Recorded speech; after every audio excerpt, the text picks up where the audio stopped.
CMR shopping mall biggest festive ధమాకా గంటకు బహుమతులు గెలుచుకోండి. నమస్తే, నేను విజయ్. తిరుమల లడ్డులో కల్తీ నెయ్యి వ్యవహారంపై సుప్రీంకోర్టు ధర్మాసనం కీలకమైనటువంటి తీర్పునిచ్చింది. స్వతంత్రంగా దర్యాప్తు చేయాలని ఆదేశించింది.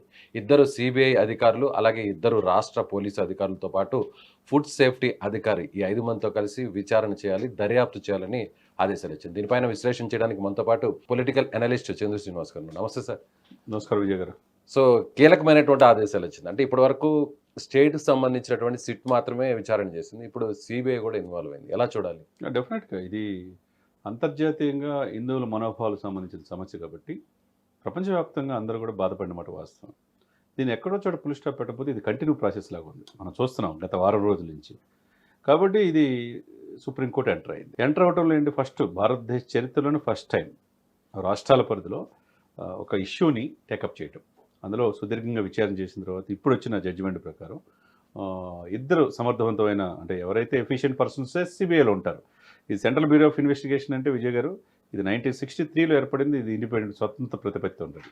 ఎవరి ఎక్కడ ఎలాంటి ఒత్తిళ్లు ఉండవు. సమర్థవంతమైన ఆఫీసర్స్ ఆయా రాష్ట్రాల్లో నుంచి పిక్ చేసుకుంటారు. వీళ్ళు ఎవరైతే సిన్సియర్గా రూపాయికి అవినీతి పాల్పడిన వాళ్ళని సిబిఐ చూసుకుంటుంది. కాబట్టి ఇద్దరు సమర్థవంతమైన ఆఫీసర్స్ దీంట్లో వేశారు. అదేవిధంగా రాష్ట్ర పోలీసులు, ఇప్పుడు రాష్ట్రానికి సంబంధించిన పోలీసులు ఉండాలి కాబట్టి ఆంధ్రప్రదేశ్ సంబంధించిన పోలీసులు ఇద్దరు ఉంటారు. డెఫినెట్గా పోలీసు అధికారులు, ఉన్నతాధికారులు ఉంటారు. ఈ నలుగురితో పాటు మీరన్నట్టు సీనియర్ ఫుడ్ సేఫ్టీ అధికారి, అంటే దీన్ని కూడా రిటైర్మెంట్ అయిన వాళ్ళు ఉండొచ్చు, సమర్థమైన ఆఫీసులను పిక్ చేసుకుంటే వాళ్ళు అతను ఫైనల్గా దీన్ని ఏంటి వాట్ ఈస్ వాట్ ఇదంతా కూడా ఈ 5 మంది కూడా సిబిఐ డైరెక్టర్ పర్యవేక్షణలో జరగాలి. డెఫినెట్గా ఇది ఒక మంచి పరిణామం. ఎందుకంటే రాష్ట్రాల పరిధి నుంచి ఇది రాజకీయాలు ముడిపెట్టుకుపోయింది, రాజకీయాలు మమేకం అయిపోయింది. ఎవరికోళ్ళు రాజకీయ లబ్ధి అంటున్నారు. జగన్మోహన్ రెడ్డి గారు ఇది రాజకీయ లబ్ధి అని టీడీపీ మీద ఆరోపిస్తున్నారు. చంద్రబాబు నాయుడు గారు రాజకీయ లబ్ధి కోసం ఇచ్చేస్తున్నాడని వీళ్ళు ఆరోపిస్తున్నారు. ఈ రకరకాల ఈ పారామీటర్లో ఒక సొల్యూషన్ అనేది అమికబుల్ కావాలి, ఉండాలి. ఒకవైపు సనాతన ధర్మానికి భంగం కలిగిందన్నట్టు పవన్ కళ్యాణ్ గారు ఆయన సనాతన డిక్లరేషన్ తిరుమలలో ఇచ్చాడు, తిరుపతిలో ఇచ్చాడు. ఈ సిచ్యువేషన్స్లో హిందువులు మనోభావాలు 100 కోట్ల మంది మనోభావాలు కాబట్టి ఫస్ట్ టైం సుప్రీంకోర్టు చరిత్రలో ఒక మంచి జడ్జిమెంట్ ఇచ్చిందనే మనం అనుకోవాలి. అంటే ఒక రకంగా ఇప్పుడు ఆల్రెడీ అక్కడ కల్తీ జరిగింది అనేది అందరూ కూడా ఆరోపిస్తున్నారు. స్వయంగా స్టేట్ గవర్నమెంట్ కూడా చెప్పింది, సీఎం కూడా చెప్పారు, డిప్యూటీ సీఎం కూడా చెప్పారు. అయితే ఇప్పుడు సిబిఐ ఇన్వాల్వ్ అవ్వడం వల్ల, ఒకవేళ నిజంగా సిబిఐ చేసిన దర్యాప్తు వల్ల ఒక క్లారిటీ వచ్చేస్తుంది అనుకోవచ్చా? 100% వస్తుందండి. దీంట్లో సిబిఐ మీరు చెప్పారు కదా, సిబిఐ ఎక్కడ దొరికిన కేసులన్నీ కూడా సిబిఐలో తేలుతాయి. సిబిఐలో ఎవరు తప్పించుకోలేరు. సమర్థతకు మారిపోయిన అధికారులు సిబిఐలో ఉంటారు. కాబట్టి రాష్ట్రం ఏదన్నా వాళ్ళకి నచ్చినట్టుగా చేసుకోవాలన్న ఇది కూడా దీంట్లో ఉండదు. కొన్ని ఆరోపణలు కూడా అంటారు. ఒకవేళ నిజంగా ఇప్పుడు స్టేట్ పోలీస్ ఆఫీసర్స్ ఏదైనా ఒకవేళ ఇప్పుడున్నటువంటి ఆ సిట్ దర్యాప్తు కానీ ఒకవేళ నిజంగా ఇది మీరు చెప్పినట్టుగానే లేదంటే గవర్నమెంట్ చెప్పినట్టుగానే జరిగిందని అంటే వాళ్ళ ఇన్ఫ్లుయెన్స్ ఉంది అనేది ఆరోపణ చేస్తారు. కాబట్టి ఇది ఏ అవకాశం కూడా సుప్రీంకోర్టు ఇవ్వదలుచుకోవాలి. దీన్ని బట్టి ఇప్పుడు నాణ్యతా ప్రమాణాలు, తూనికల కొలతలు ఇవన్నీ ఉంటాయి. కాబట్టి ఫుడ్ సేఫ్టీ అధికారి కూడా ఈ ఫుడ్ కరెక్టా లేదా, కల్తీ అయిందా లేదని అన్ని పారామీటర్స్ చూసుకుంటారు. అసలు నెయ్యి ఎక్కడి నుంచి వచ్చింది, గతంలో నెయ్యి దేని నుంచి వస్తుంది, ఇప్పుడు ఎందుకు ఈ ప్రభుత్వం మార్చింది, నెయ్యి ధర ఎంత, మార్కెట్ ధర ఎంత తగ్గుకి రీటెండర్ ఎందుకు చేశారు, ఇవన్నీ పారామీటర్స్ ఉంటాయి కదా. పోర్టులో కూడా అందరిని కూడా విచారిస్తారు. లడ్డు తయారు చేసే వాళ్ళని, ఈఓని, గతంలో ఈఓ చేసిన వ్యక్తిని, గతంలో ఈఓ ఎవరు చేశారు, ఆయన ధర్మారెడ్డి చేశాడు, చైర్మన్ ఎవరు చేశాడు, సుబ్బారెడ్డి గారు చేశారు. వీళ్ళు కూడా అకౌంటబిలిటీ, వాళ్ళు కూడా విచారిస్తారు, బోర్డు మెంబర్తో సహా. ఎందుకంటే ఇప్పుడు ఇంత స్థాయిలో ఇన్ని ట్యాంకర్లు, 10 ట్యాంకర్లు, 20 ట్యాంకర్లు నెయ్యి కావాలి అంటే బోర్డు అప్రూవల్ కూడా కావాలి. దీనికి ఎవరైతే దీంట్లో ఉన్నారు, బోర్డు అధికారులు అప్పుడున్నప్పుడు పర్మిషన్స్ ఇచ్చింది ఎవరిని వదిలిపెట్టరు. ఇక్కడ ఆయా శాఖలు ఒక లడ్డు పోర్టులో తయారు చేసే అక్కడి నుంచి, తర్వాత బోర్డు మెంబర్స్ నుంచి బోర్డు చైర్మను, ఈఓ అందరూ కూడా ఇన్వాల్వ్ అవుతారు. కాబట్టి ఇక్కడ ఎవరు తప్పు చేస్తే శిక్షించుకోవడానికి అప్పుడు కలియుగ దైవం మనం వెంకటేశ్వరని భావిస్తాం. ఇప్పుడు సుప్రీంకోర్టు కంటే ఉన్నతమైనది భారతదేశంలో ఎక్కడ లేదు. సుప్రీంకోర్టు దగ్గరికి వెళ్ళినాయి. ఇప్పుడు అటు వైసీపీ వాళ్ళు వెళ్ళారు, టీడీపీ వాళ్ళు వెళ్ళారు. ఎవరు వెళ్ళినా ఇది రాష్ట్ర సమస్య కాదు, ఇది దేశ సమస్య. 100 కోట్ల మంది హిందూ మనోభావాల సమస్య. ప్రపంచవ్యాప్తంగా బాధపడుతున్న ఈ క్షణాల్లో ఈ యొక్క జడ్జిమెంట్ అనేది ఊరట లభించిందని అనుకోవాలి. నిష్పక్షపాతంగా డెఫినెట్గా వీళ్ళ యొక్క విచారణ స్వతంత్ర దర్యాప్తు బృందం కాబట్టి, ఈ బృందం సిబిఐ డైరెక్టర్ పర్యవేక్షణలో పనిచేస్తుంది కాబట్టి నివేదిక డెఫినెట్గా సుప్రీంకోర్టు సమర్పించాలో.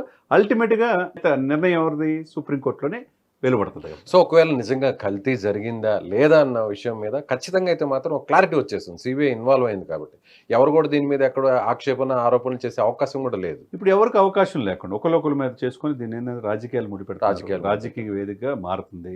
ఇది వేరే రాష్ట్రాలకి ఈ రాష్ట్రంలో ఇంతనే ఒక అపప్రద అనేది ఉంటుంది. కాబట్టి హిందువులు, ముస్లిం, క్రైస్తవులు అంతా అన్నదమ్ముల్లాగా ఉండాల్సిన ఈ సమయంలో ఒకళ్ళ మధ్య ఒకళ్ళ అంతరంగాలు ఇవన్నీ కూడా ఎక్కువైపోతున్నాయి. ఇది ఎక్కడో చోట ఫుల్ స్టాప్ పెట్టకపోతే ఎట్లా? ఇప్పుడు ముఖ్యమంత్రి గారు, ఉప ముఖ్యమంత్రి గారు ఆయన దృష్టికి వచ్చిన అంశాన్ని వాళ్ళు చెప్పారు. వాళ్ళు తప్పు లేదు అక్కడ. అది వాస్తవా లేదా అనేది దిశ చేయాల్సింది రాష్ట్ర ప్రభుత్వ పరిధిలో సిట్కి ఇచ్చారు. సిట్ మీద నమ్మకం లేదనుకున్నప్పుడు మీ రాష్ట్ర పోలీసులు మీరే ఎట్లా చెప్తారు అని ముఖ్యమంత్రి గారే ముందు ఎట్లా చెప్తాడు విచారించకుండా? వాళ్ళ ఇన్ఫ్లుయెన్స్ ఉంటుంది కాబట్టి అనుకూలంగానే ప్రభుత్వానికి అనుకూలంగానే సుప్రీంకోర్టు భావించింది, తప్పులేదు. కాబట్టి భావించింది కాబట్టి సిబిఐ పరిధిలో, సెంట్రల్ పరిధిలో ఈ కేసు వెళ్ళింది కాబట్టి నిష్పక్షపాతంగా దీంట్లో ఎవరు అదే కోరుకుంటుంది. ఆంధ్రప్రదేశ్ ప్రజలు కూడా అదే కోరుకుంటున్నారు. కాబట్టి నిష్పక్షపాతంగా దీంట్లో కనుక అన్యాయం జరిగితే ఎవరైనా చట్టం దృష్టిలో తప్పించుకోవడానికి అనేది ఇప్పుడు కుదరదన్నమాట. ఇది ఒక రకంగా సుప్రీంకోర్టు జడ్జిమెంట్ అనేది అందరూ కూడా ఆహ్వానించి యాజ్ ఎ లామెన్గా నేను చాలా హ్యాపీగా ఫీల్ అవుతున్నా. ఇది ఎమికబుల్ సొల్యూషన్ అంటే ఇది రాష్ట్ర పరిధిలో కాకుండా సెంట్రల్లో వెళ్ళినప్పుడు వాస్తవాలు అనేది ఇంకా ఇదేనా లడ్డు మీదే వచ్చింది ఎలిగేషను. ఇక ఫుడ్ నాణ్యతా ప్రమాణాలు కరెక్ట్గా ఉన్నాయా లేదా, ఇది ఎంతకాలం నుంచి జరుగుతుంది, ఇది ఏ విధంగా, ఎందుకంటే పరమ పవిత్రంగా భావించే ప్లేస్లో కోట్ల మంది ఆరాధ్యంగా అండి. అక్కడికి వెళ్తే మొక్కు తీర్చుకుంటే మన బాధలన్నీ పోతాయి అనుకుంటారు. కాలినడకని వెళ్తారు. పాపం కాలు నొప్పులున్న 5-6 గంటలు వెంకటేశ్వర స్వామి అంటే అందరూ కూడా. సార్ విజయ్ గారు, ప్రపంచంలో వాటికన్ సిటీ తర్వాత అత్యంతంగా భక్తులు వచ్చి ఆదాయం వచ్చేది ఏదన్నా ఉందంటే తిరుమల తిరుపతి. ఆ పవిత్రని మనం కాపాడుకోవాల్సిన బాధ్యత ఉంది. కాబట్టి ఇప్పుడుకైనా దీంట్లో ఏదైనా ప్రజల్లో అభద్రతా భావం ఉందో దీని అన్ని కూడా సొల్యూషన్, అన్ని సమస్యలకి పరిష్కార మార్గం సుప్రీంకోర్టు రేపు ఈ 5గురు బృందం ఇచ్చే రిపోర్ట్ను బట్టి సుప్రీంకోర్టు ఫైనల్ డెసిషన్ తీసుకొని తీర్పిస్తుంది.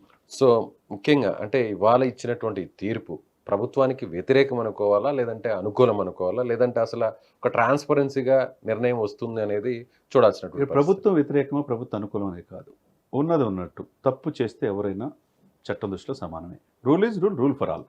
కాబట్టి దీన్ని ఏమీ వ్యతిరేకమని మనం అనుకోవాల్సిన అవసరం లేదు. అట్లా అని ఇదేదో సుప్రీంకోర్టుకి వెళ్ళి బెనిఫిట్ పొందామని చెప్పేసి ప్రతిపక్షాలు భావించినా వాళ్ళకి ఎవరికి అనుకూలం కాదు, ఎవరికి వ్యతిరేకం కాదు.